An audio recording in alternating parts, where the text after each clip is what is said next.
नमस्कार दोस्तों, मेरा नाम है शिवम और मैं आपका बहुत बहुत स्वागत करता हूँ। दोस्तों, तो हम अपनी हिस्ट्री की जो हमारी जो मॉडर्न इंडिया चल रही है स्पेक्ट्रम की, तो उस सीरीज़ को हम आगे बढ़ा रहे हैं। दोस्तों, हम थे रिवॉल्ट ऑफ 1857 में, जिसका हमने पार्ट 1 कंप्लीट कर लिया था और अब हम आ गए हैं पार्ट 2 में। तो तब अब हम देखते हैं पार्ट 2 में हमें क्या क्या पढ़ना है, तो उसके लिए हम आगे देखते हैं। तो इसमें जो हमें पढ़ना है दोस्तों, वो है बिगनिंग ऑफ द स्प्रेड। मतलब हमें हमें तो ये तो पता चल गया कि हाँ, इसके कारण क्या क्या थे, किस वजह से लोगों में आक्रोश बढ़ गया था कि हाँ, कि रिवॉल्ट होना चाहिए, एक क्रांति होनी चाहिए। लेकिन वो उसकी शुरुआत कैसे हुई, अब ये देखिए दोस्तों। हुआ क्या था कि आर्मी में ये पता चला कि जो आटा खिलाया, जिस आटे की रोटी उन्हें खिलाई जा रही है, उसमें उसमें हड्डी मिला हुआ है। जो जानवर की हड्डी होती है उसका डस्ट मिला हुआ है, ठीक है। और एक और बात थी, इंट्रोडक्शन ऑफ इनफील्ड राइफल्स। मतलब कि एक राइफल उस टाइम इंट्रोड्यूस हुई थी, जिसमें क्या था ना कि उसको यूज़ करने से पहले उसे मुंह से छीलना पड़ता था, उसे मुंह से तोड़ना पड़ता था, तब उसको हम लोड कर सकते थे, ठीक है। लेकिन ये बात पता चली सिपाहियों को, जो आर्मी थे उनको पता चली ये बात कि उनमें जो ग्रीस यूज़ हो रही है वो बीफ और पिग फैट की, यानी गौमांस और जो पिग यानी सुअर के जो मांस है उसके फैट से बनते हैं, ठीक है। और उस टाइम जो सिपाही थे उसमें तो दोनों ही थे, हिंदू भी थे मुस्लिम भी थे। तो हिंदू जो थे वो गौमांस को अपने मुंह से नहीं लगा सकते थे, और जो मुस्लिम थे वो पिग को तो हराम मानते ही हैं। तो इसलिए उस टाइम भी लोगों को बहुत बुरा लगा कि उनके धर्म के साथ खिलवाड़ किया जा रहा है, बहुत गलत किया जा रहा है। फिर उसके बाद दोस्तों इसकी शुरुआत हुई मेरठ से, जो 58 किलोमीटर दूर है दिल्ली से, ठीक है। 10 मई 1857 को। और उसके बाद बहुत सारे लोग गैदर्ड, यानी बहुत सारे फोर्सेस इकट्ठा होने लगे, सब जगह से इन्हें सपोर्ट मिलने लगा। और कहाँ कहाँ से सबसे ज़्यादा सपोर्ट मिला था, वो था पंजाब, नर्मदा, बिहार से और राजपूताना के इलाके से। और दोस्तों एक और इंसिडेंट हुई थी यहाँ पे, जो 19 नेटिव इन्फेंट्री थी बहरमपुर की, उन्होंने जो नई ये वाली इनफील्ड राइफल जो इंट्रोड्यूस की गई थी उसको यूज़ करने से बिल्कुल ही मना कर दिया गया था। और उस टाइम क्या हुआ था, हमारे एक हीरो थे इस पूरी स्टोरी के, एक हीरो थे मंगल पांडे। खैर इनका रोल तो यहाँ बहुत कम है, लेकिन बहुत इंपॉर्टेंट रोल है। इन्होंने क्या किया था, जो ये 34th नेटिव इन्फेंट्री से आते थे, वहाँ पे उन्होंने क्या किया था कि वहाँ के जो हेड थे उस नेटिव के, उनको मार दिया था बैरकपुर में। उनको मारने के बाद क्या हुआ था कि उनको, मतलब मंगल पांडे को पकड़ के फांसी दे दी गई थी, उन्हें मार दिया गया था। तो उसके बाद और भी लोगों में आक्रोश और गुस्सा बहुत ज़्यादा बढ़ गया था। तो यहाँ से इसकी शुरुआत हुई थी। उसके बाद दोस्तों क्या हुआ कि दिल्ली इसकी धीरे धीरे फोकल सेंटर, यानी कि एक केंद्र बन गई इस पूरी रिवॉल्ट की, ठीक है। और उसके बाद वहाँ के जो नेता बने वो थे बहादुर शाह एक्चुअली में पहले क्या था कि बहादुर शाह इस रिवॉल्ट के लिए मान नहीं रहते, ठीक है। लेकिन धीरे धीरे उन्हें मना लिया गया, और उनके मनाने के बाद लोगों को, जो फोर्सेस थे उनको एक लीडर मिल गया लीड करने के लिए, ठीक है। उसके बाद बहादुर शाह ने क्या किया, सभी जो चीफ थे और नवाब्स थे वहाँ पे, जितने भी रूलर्स थे, उनको एक चिट्ठी लिखी जो कॉन्फेडरेटरी को ऑर्गेनाइज करने के लिए था, और जो भी ब्रिटिश शासन थी, ब्रिटिश रेजिम थी यहाँ पे इंडिया में, उनको ख़त्म करने के लिए था, ठीक है।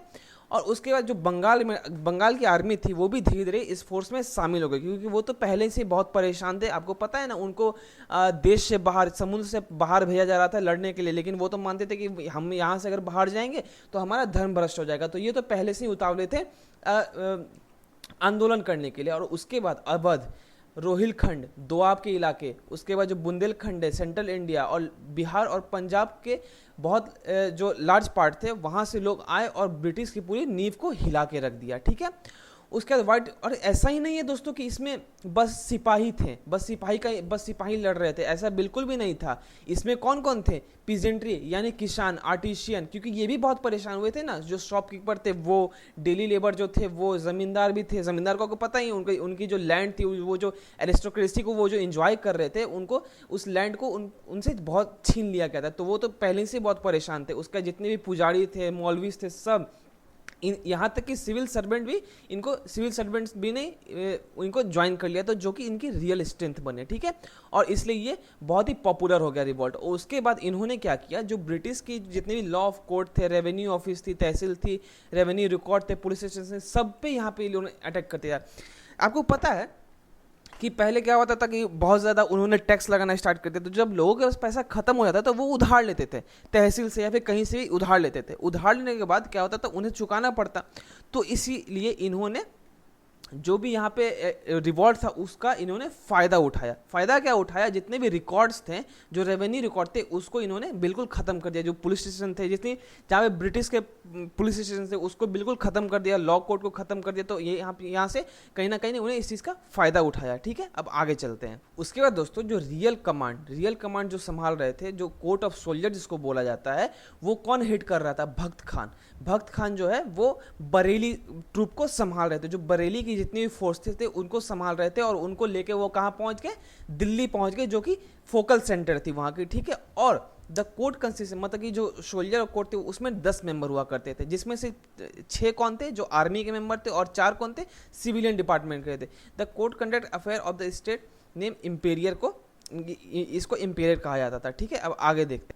अब दोस्तों देख लेते हैं कहाँ कहाँ कौन कौन से लीडर थे। और दोस्तों मैं एक और बात यहाँ आपको बता दूँ, जैसे मान लो ये अपना इंडिया हो गया। ठीक है, जो रिवॉल्ट ऑफ 1857 था उसका प्रभाव कहीं ना कहीं बस नॉर्थ में ही था, साउथ में इसका ज़्यादा प्रभाव नहीं पड़ा था। ठीक है, तो दिल्ली के जो ट्रूप को संभाले थे वो कौन संभाला था? जनरल भक्त खान। जो कानपुर के जो ट्रूप थे उनको कौन संभाला था? नाना साहब। ऐसे ही लखनऊ के बेगम हजरत महल संभाल रहे थे। बरेली में खान बहादुर, फैजाबाद में मौलवी अहमदुल्ला, उसका झांसी में रानी लक्ष्मीबाई, जिसको झांसी की रानी ही बोला जाता है। और दोस्तों एक चीज़ यहाँ छूट गया है, बिहार के ट्रूप को संभाल रहे थे कुंवर सिंह। ठीक है, अब मान लो ये तो यहाँ पे इंडियंस की तरफ से जो इंडियन थे उनके तरफ से थे ना। अब उनके तरफ से रेसिस्टेंट में कौन कौन थे अब वो देख लेते हैं, क्योंकि अगर मान लो दुश्मन है तो दोनों तरफ से तो होगी ना। तो आप देख लेते हैं कि जब इधर से इतने लोग थे तो उधर से कौन कौन थे।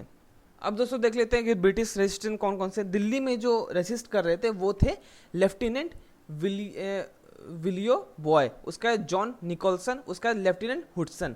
कानपुर में कौन रेसिस्ट कर रहे थे? Sir huge wheeler, sir Colin Campbell. ठीक है, लखनऊ में Henry Lawrence, brigadier English, Henry Havelock, James Outram और सर कॉलिन कैंपवेल। ठीक है, और झांसी के रानी के खिलाफ कौन थे? सर ह्यूज रोज।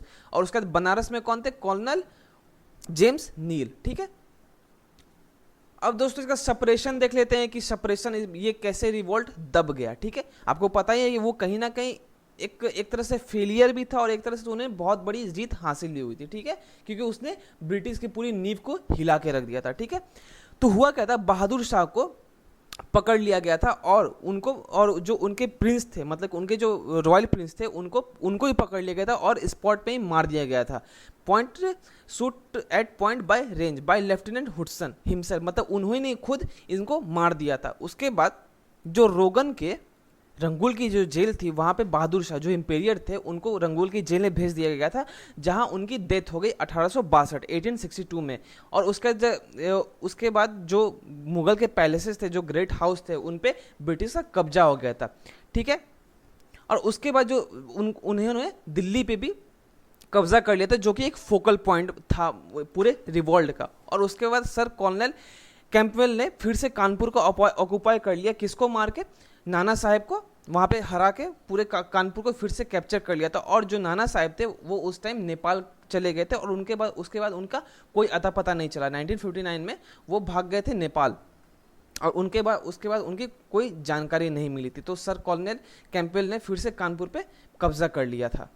उसके बाद दोस्तों झांसी को भी रिकैप्चर कर लिया था सर ह्यूज रोज के द्वारा 1859 में। और कुंवर सिंह, भक्त खान, खान बहादुर खान जो बरेली के थे, राव साहेब जो नाना साहेब के भाई थे, उसके बाद मौलवी अहमदुल्ला, सारे उन सबकी डेथ हो गई।